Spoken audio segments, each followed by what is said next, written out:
Hi, I'm Ethan. I love muzzleloading. Today we're taking a look at this very interesting brass-barreled flintlock pistol. This pistol may very well be the earliest post-Revolutionary War U.S. contract pistol, and as such is an incredibly important piece for collectors of the U.S. Martial pistols. Robert M. Reilly wrote, "The historic significance of this pistol cannot be overstated.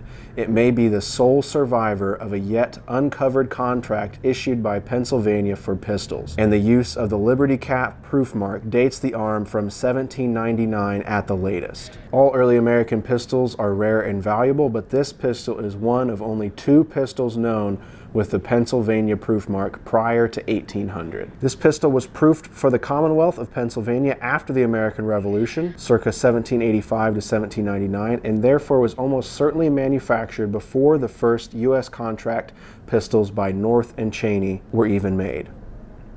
On its own, this is a really interesting pistol, I think. It's pretty simple in shape and profile.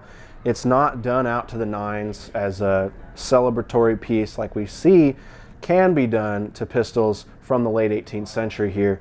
But there are a few notes on this still simple pistol that suggest, a certain degree of excellence with it, really. Notably, we have another brass barrel here. You can make a note that it is a cannon profile barrel here, which really isn't common, or at least in what we see today in arms that exist and survived the last 200 years. Rock Island notes the possibility that this cannon profile and the brass-barreled pistol here was seen by high-ranking officers and several of the founding fathers through history, including George Washington himself.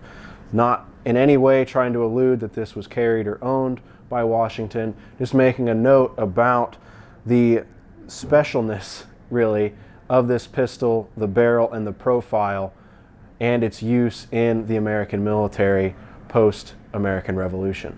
Starting at the pommel and working our way forward, on the stock here we have a very traditional pistol grip here, this elegant curve that comes around into a brass pommel here on the end. The pommel design itself is very French in origin, and when you compare this to other French pistols of the era, you can see some similarities. And that kind of comes into French arms being used by United States here during the American Revolution. We have some of those design elements transitioning over into post-Revolution arms making here in the States. The pommel is held on by a single screw down here at the base. There is no engraving on this pommel, and there's really not much engraving on the rest of the pistol itself. You can see our trigger guard here features a little bit of molding along the main crest here, and the acorn motif towards the front of the trigger guard here.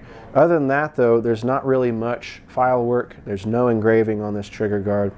We have a rather short trigger plate on the inside accompanying our single trigger here. The stock itself has a little bit of curl in it. The color and the grain structure makes me think that this is a walnut stock here. I could be mistaken though. It's neat that we see a little bit of curl and a little bit of that fluttery grain in the wrist and the grip of this pistol. Coming up to the lock, we have an interesting small pistol lock here. This is not a large lock, but we do have a long tail on this lock. So we haven't gotten to the point where we have the small, really elegant locks, and I would consider this kind of a getting there lock when we look at lock history and lock development. We have a still visible Schweitzer mark engraved into the lock plate of this lock, and we have some fine engraving back here at the tail and as we come into the main lock plate. Our primary cock screw here has some traditional floral or leaf pattern engraving on the screw, but the frizzen itself and the rest of the cock and the jaws are lacking in any detail whatsoever there. But we do have this really narrow lock when we look at it from the top down. As we come up to the priming pan and the frizzen, we have a fairly large touch hole going into this brass barrel.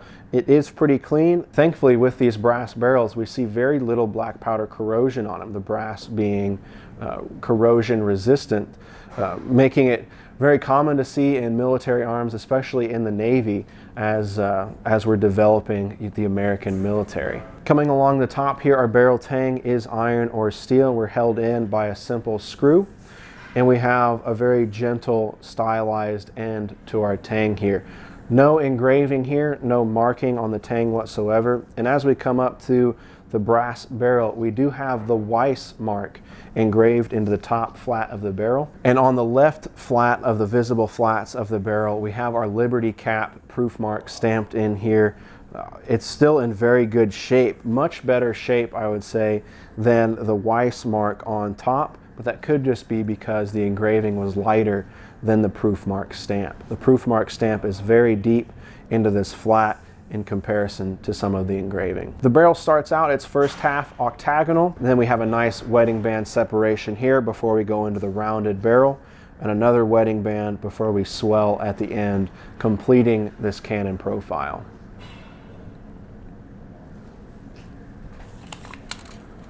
This is a smooth bore barrel and measures about a 50 caliber at the muzzle. From first observation here, it looks like the barrel itself is held in by a single plate here and a screw back here in our tang. The ramrod pipe and the entry pipe here are held in each with a single pin going through the stock, and on the underside we have a small ramrod in the ramrod channel. I want to make a note on the end of this stock here. We don't have any nose cap of any kind, but we do have a refined cut or groove here that makes it a little bit easier to grab and connect with that ramrod.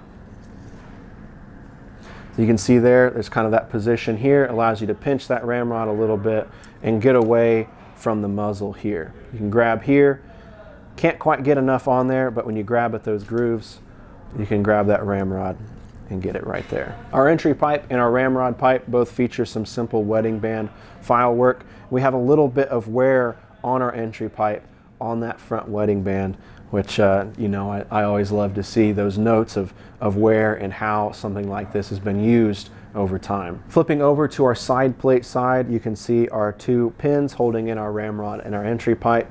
You can see the main head of the wedge that holds in the barrel to the forestock, and we have two lock bolts here, one towards the front with a small brass extension around it, and we have a very small side plate inlay here on the main lock screw. Below our main lock bolt, we have two pins going through the stock as well. At least one of these, this one here just below the lock bolt, is going to be holding in our trigger guard in some capacity. We have a little bit of shaping of the wood around this side plate face here, but it has seen some wear again, just those neat notes of history that come with something as old as this is. I am admittedly not an expert by any means of American or any military muzzleloaders or military arms in general, but I do love seeing examples like this one that we believe to be totally original and offer some insight into some of the early arms developed as the United States was coming out of its infancy. When we compare pistols like this